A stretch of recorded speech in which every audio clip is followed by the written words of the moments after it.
하나님 말씀 보겠습니다. 갈라디아서 4장 1절에서 7절 말씀 보겠습니다.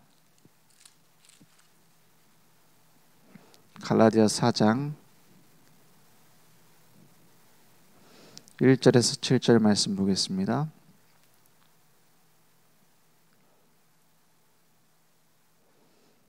저와 여러분이 함께 한 목소리로 합독하겠습니다.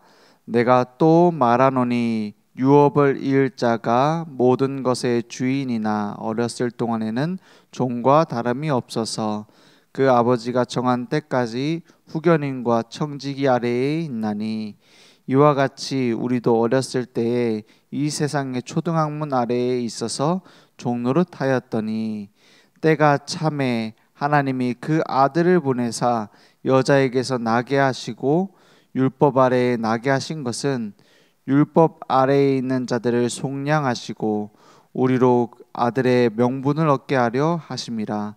너희가 아들임으로 하나님이 그 아들의 영을 우리 마음 가운데 보내사 아빠 아버지라 부르게 하셨느니라. 그러므로 내가 이후로는 종이 아니요 아들이니 아들이면 하나님으로 말미암아 유업을 받을 자니라. 아멘. 오직 복음 그 비밀을 모르는 사람들은 오직 복음, 왜 복음이라 해야 되는지 그 이유를 모르는 이유가 뭡니까? 원죄가 얼마나 심각한 문제인지 몰라서 그래요. 그죠? 내가 스스로 짓는 죄면 이제 안 짓고 안 지으려고 노력하면 돼요. 내가 잘못하는 문제 때문에 우리가 지옥 가야 된다면은 이제부터 잘못 안 하고 그 전에 했던 거 다 갚으면 돼요. 도둑질한 죄 때문에 지옥에 간다. 그러면 도둑질 이제부터 안 하고 도둑질했던 거 갚아주고 그동안에 피해 본 사람들한테 다 사과하고 이러면 해결되는 거잖아요. 그죠? 근데 그런 죄 때문에 지옥 가는 것이 아니고 그런 죄 때문에 마귀의 종돼 있는 것이 아니에요. 뭐 때문에 문제죠? 처음부터 하나님을 떠났어요. 처음부터 하나님 불순종했어요. 아담과 하와가 선악을 알게 하는 나무 열매 먹지 말라고 한 것을 먹었어요. 아니 그것이 내가 지은 죄도 아닌데 왜 나에게 문제가 옵니까? 그게 더 큰 문제입니다. 내가 짓지도 않은 죄 때문에 고통을 당해요. 그죠? 내가 짓지도 않은 죄 때문에 태어나면서부터 하나님을 떠나 있는 채로 태어나요. 신분이 노예로 태어나요. 그죠? 노비랑 결혼해서 낳은 아이가 노비가 되는 것이 자기가 잘못해서 그런 게 아니잖아요. 북한 사람들이 왜 고통받습니까? 그냥 북한에 태어났기 때문이에요. 처음부터 태어난 때부터 갖고 있는 죄를 원죄라고 합니다. 그렇기 때문에 해결하려고 몸부림쳐도 노력해도 소용이 없는 거예요. 이게 내가 잘못하지도 않는 것 때문에 왜 고통받아야 됩니까? 이미 와 있는 고통이고 하나님을 떠나 있는 상태 자체가 죄이기 때문에 그래요. 그래서 인간은 몸부림치는 겁니다. 이것저것 채우려고. 그죠? 갓난 아이가 엄마가 없으면 뭔가 젖될 만한 거 찾는 것처럼 손가락 빠는 것처럼 뭔가를 찾기 시작했어요. 영적인 존재가. 그래서 뭘 찾아요? 우상을 찾는 거예요. 그래서 인간만 종교를 찾는 거예요. 그래서 인간만 뭐 하죠? 영적인 문제가 있는 거예요. 그래서 사람은 본질적으로 하나님 찾으려는 본능이 있습니다. 근데 그 길을 모르니까 뭘 찾을 수밖에 없죠? 막 율법을 지켜야 된다. 아니면 내가 이걸 열심히 해야 된다. 로 치우쳐지도록 영적인 관성이 붙어 있어요. 막 뭔가 종교적인 걸 찾아요. 막 뭔가 열심히 하는 걸 찾아요.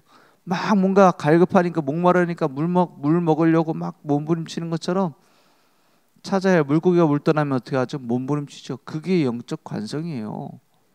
근데 하나님을 만나는 길을 우리에게 다른 데 열어주시지 않고 예수 그리스도께서 찾아오심으로 길을 여신 겁니다.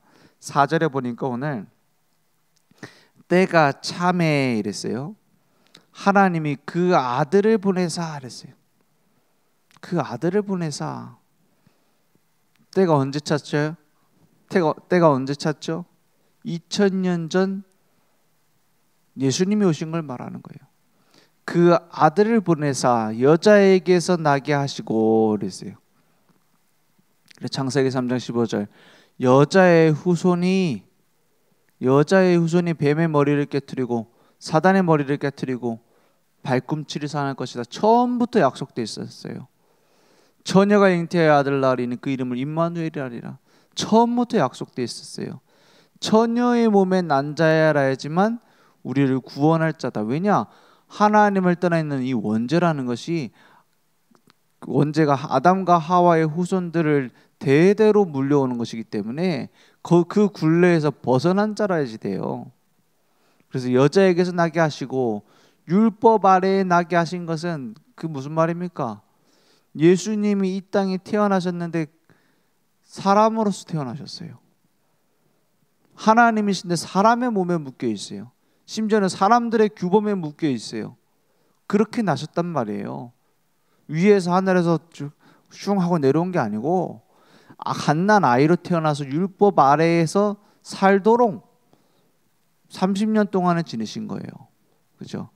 5절에 보니까 율법 아래에 있는 자들을 속량하시고 우리로 아들의 명분을 얻게 하려 하심이라 하세요.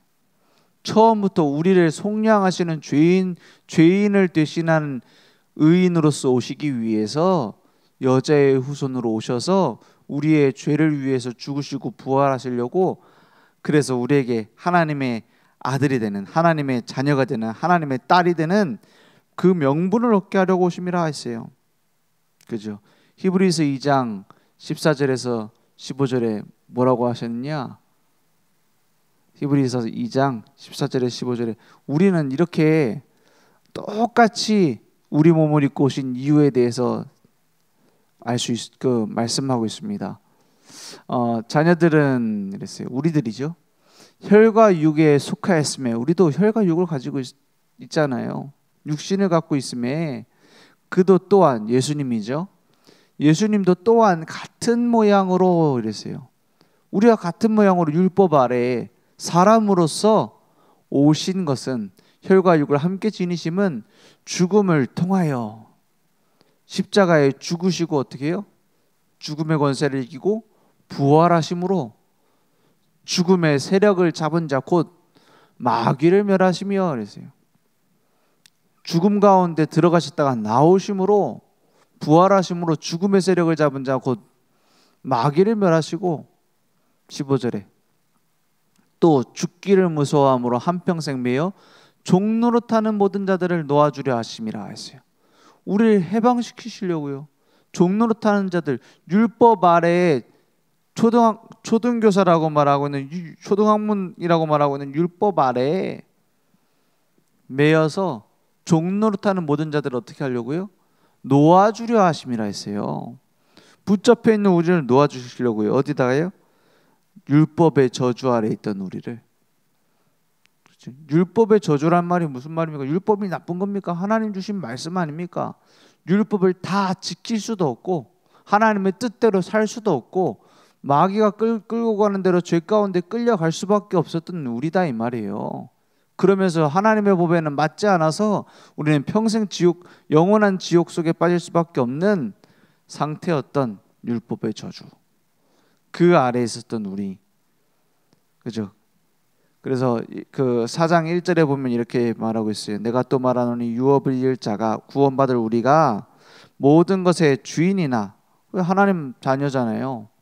하나님 자녀가 되어서 그걸 누려야 될 주인이나, 모든 주인이나 마찬가지지만 어렸을 동안에는 종과 다름이 없어서 그 아버지가 정한 때까지, 예수님이 오시기 전까지, 이 이스라엘 백성들이 예수님이 오시기 전까지 구원받을 백성들이 후견인과 청지기 아래에 있나니 율법 아래에 있었다 이 말이에요. 율법을 지키고 율법대로 살고 우상 숭배하지 않고, 이것이 중요했어요. 3절에 지금도 중요하지만 이와 같이 우리도 어렸을 때 이 세상의 초등학문 아래에 있어서 종노릇하였더니, 율법 지키기 위해서 몸부림치는 게 구원인 줄 알았죠. 그런데 때가 찼다 이 말이에요. 모든 율법을 폐하는 것이 아니라 율법의 완성되시는 주인공이 오셨다 이 말이에요. 때가 참에 예수 그리스도께서 이 땅에 오심으로 우리를 건져내신 거예요. 살리신 거예요. 그래서 우리는 뭘 기억해야 되느냐? 나도 모르게 나는 종교적 체질로 돌아가게 돼 있다. 그걸 영적 관성이라고 표현했어요. 관성이 뭡니까? 가던 대로 막 가는 거예요. 자동차가 가다가 갑자기 브레이크 팍 밟으면 앞으로 싹 쏠리잖아요. 멈추니까는 가던 대로 막 가려고 하잖아요. 몸이. 그 영적 관성입니다. 나도 모르게 종교적 체질로 막 가려고 해요. 나도 모르게 돌아가려고 그래요. 그렇죠? 그렇기 때문에 뭘 알아야 된다. 그걸 의식해야 돼요. 내가 복음 누리고 있느냐? 복음이 중심되어 있느냐? 내 원래 체질이 어디가 있느냐? 그것을 있는 그대로 알고 파악하고 있어야 돼요. 나는 약간 율법적으로 자꾸 가는구나. 나는 자꾸 신비 쪽으로 가는구나. 나는 자꾸만 복음 하면서 방종 쪽으로 가는구나. 막 죄짓고 마음대로 살고 이런 쪽으로 가는구나. 파악하고 있어야 돼요. 나도 모르게 글로 간다니까요. 그래서 어디로 돌아오도록? 오직 복음의 중심으로 돌아오도록. 거기에 집중하는 거예요. 그래서 복음 안에서 자녀된 정체성, 하나님의 자녀답게 살 수 있도록 율법 아래의 종이 아닌 율법 아래에서 속량받은 이제는 아들이요 아빠 아버지라고 말한다고 했어요. 그래서 기도할 때 이 아빠 아버지 이 말이 그 우리나라 아빠하고 같은 말 그 비슷한 단어잖아요. 아이들이 아버지를 친근하게 아빠라고 부르는 거잖아요. 그죠? 그러면 기도할 때 저는 그런 사람 봤어요. 이제 대표 기도하러 나왔는데 하나님 아빠 막 이러면서 기도하더라고요. 그래서 저는 그 틀린 건 아닌데 좀 오그라들더라고요. 약간 뭐라지? 약간 태행, 약간 유아스러운 그런 느낌이 들긴 하던데 대표 기도할 때는 좀 어색하더라도 혼자 기도할 때 아빠 이렇게 기도하는 것은 굉장히 복음적이죠. 나쁘지 않습니다. 다 커가지고 이제 다 크나 특히 아저씨가 막 아빠 하고 막 할아버지한테 이러가면 좀 뭐 어색하잖아요. 밖에서 얘기하기에. 근데 혼자 있을 때 뭐 아빠라고 부르는 게 뭐가 문제가 있습니까? 이제 아빠지. 그래서 이렇게 부를 수 있는 모든 것을 만드신 창조주를 아빠라고 부를 수 있는 특권을 내게 주셨다 했어요.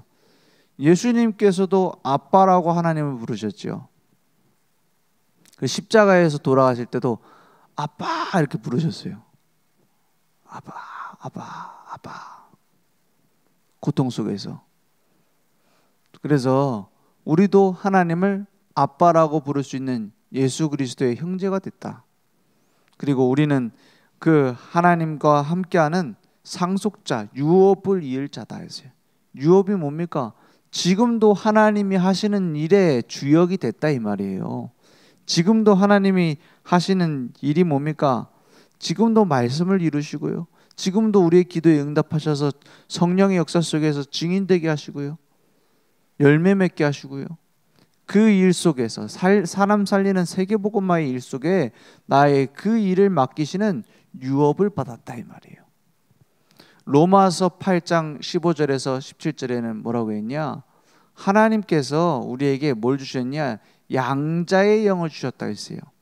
너희는 다시 무서워하는 종의 영을 받지 아니하고 양자의 영을 받았으므로 우리가 아빠 아버지라고 부르짖느니라. 양자의 영이라고 하니까 저는 하나님을 우리 자녀 삼으셨다고 했는데 내가 이제 양자로 들어갔으니까 좀 친아들이랑 차별한다는 뜻인가? 그죠? 양자의 영이잖아요. 자녀의 영 이렇지 않고 양자의 영이라고 했어요. 그게 무슨 말이죠? 왜 그 기분 좋으면은 막 의형제 맺었다가 막 의남매 맺었다가 우리 아버지 했다가 이제 기분 나쁘면 남 되는 거 있잖아요. 그런 게 아니라 법적으로 자녀로 삼았다 이 말이에요. 양자의 영. 법적으로 자녀 삼았어요. 법적으로 제가 만약에 재벌가에 양자로 입양되잖아요. 그러면 저도 상속받게 돼 있어요. 그죠? 제가 어느 날 누굴 양자 삼았어요. 막 길에 있는 사람 주워다가 그 거지를 데려다가 내 양자 삼았어요. 그럼 내가 죽으면 뭘 해야 돼요? 상속을 해줘야 돼요. 그냥 도와주는 거랑 차원 다른 얘기라니까요. 그죠? 기분 나쁘고 기분 좋고가 차이가 그런 부분이 아니라니까요. 그래서 양자의 영을 받았으면 법적으로 보장된 하나님의 자녀가 된 거예요. 그리스도 예수 안에 있는 생명의 성령의 법이 죄와 사망의 법에서 너희를 해방했다 했잖아요. 법적으로 하나님의 자녀가 됐고 우리가 아빠 아버지라고 부르짖느니라. 무서워하는 종의 영은 뭡니까? 그동안 율법 지켜야 되는 그 종교적인 그걸 말해요. 무서워하는 종, 마귀의 자녀, 공중 권세 잡은 자, 끌려다니던 인생, 거기서 나온 거예요. 16절에 성령이 친히 우리의 영과 더불어 우리가 하나님의 자녀인 것을 증언하시나니. 그래서 어떤 면에서는 이 사람 구원받았나 안 받았나 무슨 머리에 표시가 나오고 이러지 않아요. 우리가 구원받았는지 뭐 행실을 암만 열심히 봐도 사실 착하게 살려고 노력하는 거랑 하나님 자녀랑 뭐 큰 차이 없어요. 심지어 하나님 자녀가 더 못해 보일 때도 있어요. 그죠? 막 안 지키면은 지옥 간다 이렇게 막 협박하는 종교에 있는 사람이 더 잘하죠. 그죠? 너희 구원받았으니까 하나님 자녀답게 살아라. 이게 더 별로 하나님 자녀답지 않아 보일 수 있어요. 근데 그게 아닙니다. 성령이 친히 우리의 영과 더불어 우리가 스스로 하나님의 자녀로 나를 부르셨구나 라고 깨닫게 하신다 이 말이에요. 하나님의 자녀인 것을 증언하시나니. 성령이 내 안에 계시기 때문에 점점 깨닫게 되죠. 아, 하나님이 나와 함께 갖고 계시는구나. 17절에 자녀이면 또한 상속자 곧 하나님의 상속자요 그리스도와 함께한 상속자니. 우리가 예수님과 동일하게 상속자가 됐다 이 말이에요. 우리가 그와 함께 영광을 받기 위하여 고난도 함께 받아야 할 것이니라. 아니 그럼 상속자면 하나님이 돌아가셔야 받을 거 아닙니까? 하나님 안 돌아가실 건데 어떡합니까? 그죠? 그래서 유대인 풍습 중에 뭐가 있냐면 이걸 알려주시기 위해서 있는 풍습이에요. 뭐냐면 자녀가 이제 아버지가 있는데 자녀에게 미리 내 몫을 상속을 받을 수 있는 거예요. 그죠? 그래서 아버지가 눈 시퍼렇게 살아계신데도 상속을 해줬어요. 우리로 치면 좀 약간 배은망덕하다 하죠. 그 대표적인 얘가 누굽니까? 탕자잖아요. 탕자가 아버지한테 가서 뭐라 그래요? 내가 상속받을 거 미리 달라. 그리고 미리 주잖아요. 미리 줬는데 다 날려먹고서 나중에 막 저기 돼지 우리 들어가가지고 막 뭡니까 그 쥐엄나무 열매 먹고 막 그렇게 간신히 먹고 살고 있는 노예로 살고 있는 아들을 불러다가 자기 다시 나의 자녀로 돌아와라 하는데 내가 어떻게 돌아갑니까? 막 울고 막 그러잖아요. 돌아오니까 나중에 그 형제가 막 그 아들 그 돌아온 아들 탕자를 위해서 잔치하니까 막 시샘하고 막 그러잖아요. 그 탕자가 상속받은 거예요. 먼저. 이게 율법에 있는 얘기예요. 그래서 우리도 하나님 나라의 유업을 이을 자, 상속자다. 그래서 지금 하나님 나라의 모든 것이 내 것이에요. 그러면 내 마음대로 꺼냈으면 되겠네요. 하나님의 통제 아래에서, 하나님의 다스림 아래에서 우리는 다 받게 돼 있어요. 그걸 받는 키가 뭡니까? 예수 그리스도의 이름입니다. 그죠? 그래서 기도할 때 예수 그리스도 이름으로 기도합니다 하는 거예요. 결제하는 거예요. 그래서 영원한 작품을 우리를 통해서 남기시려고 한다. 그 유업을 이어서. 그래서 우리에게 필요로 하시는 것은 믿음과 우리에게 요구하시는 것은 순종입니다. 그 앞에 엎드리는 거예요. 하나님 앞에 하나님의 자녀로서 나가는 거예요. 그러면 우리에게 뭘 주시냐? 영적인 힘을 주시는 거예요. 먼저. 그래서 영적 추진력을 얻는 거예요. 영적 추진력이 있어야 앞으로 가지. 안 그러면 런닝머신 뛰는 것처럼 자꾸 뒤로 간다니까요. 그래서 영적인 추진력을 가지고 복음 가운데로 이제 하나님의 계획 가운데로 들어가는 겁니다. 그래서 복음의 능력 24 날마다 매 매시 매 순간마다 복음 속으로 내가 들어가는 거예요. 그래서 내가 진짜 복음 알고 있느냐, 복음 누리고 있느냐, 그 속으로 들어가는 겁니다. 그럼 말씀의 은혜 속으로, 나의 삶에 말씀이 나를 이끌어가고 있느냐, 그걸 체험하는 겁니다. 그래서 성령의 영원한 역사 속으로, 성령이 이끄시는 대로 가면은 증인의 길로 가게 돼 있다 했어요. 오직 성령이 너에게 임하시면 너희가 권능을 받고 예루살렘과 온 유대와 사마리아와 땅끝까지 이르러 내 증인이 되리라. 그 속으로 내가 들어가는 거예요. 그래서 오늘 그 응답들이 내게 확인되기 원합니다. 나를 하나님의 자녀 삼으셨어요. 지금도 성령으로 나와 함께 하신다고 했어요. 나를 상속자라고 했고 유업을 이을 자라고 했고 지금 나와 함께 하시면서 하나님의 계획을 이루시겠대요. 그래서 우리는 뭐 하면 되느냐? 중심을 잡는 거예요. 어떤 중심이요? 이게 진짜 복음이냐? 이게 진짜 하나님 계획이냐? 그것만 질문하고 가면 돼요. 나머지는 하나님 손에 있습니다. 우리는 하나님의 것을 붙잡고 내 것은 주님께 맡기면 돼요. 오늘 그 응답이 내 삶에 날마다 이루어지길 바랍니다. 기도하겠습니다. 하나님 감사합니다. 원래대로 돌아가려는 나의 체질, 영적인 관성을 따라가는 것이 아니라 하나님이 원하시는 복음 누리는 영적 추진력을 얻어 평생 증인으로 달려갈 수 있도록 주님 역사에 주시옵소서. 예수 그리스도 이름으로 기도했습니다. 아멘. 하늘에 계신 우리 아버지여, 이름이 거룩히 여김을 받으시오며 나라의 임하옵시며 뜻이 하늘에서 이룬 것 같이 땅에서도 이루어지리이다. 오늘 우리에게 일용할 양식을 주옵시고 우리가 우리에게 죄진 자를 사해 준 것 같이 우리 죄를 사해 주옵시고 우리를 시험에 들게 하지 마옵시고 다만 악에서 구하옵소서. 대개 나라와 권세와 영광이 아버지께 영원히 있사옵나이다. 아멘.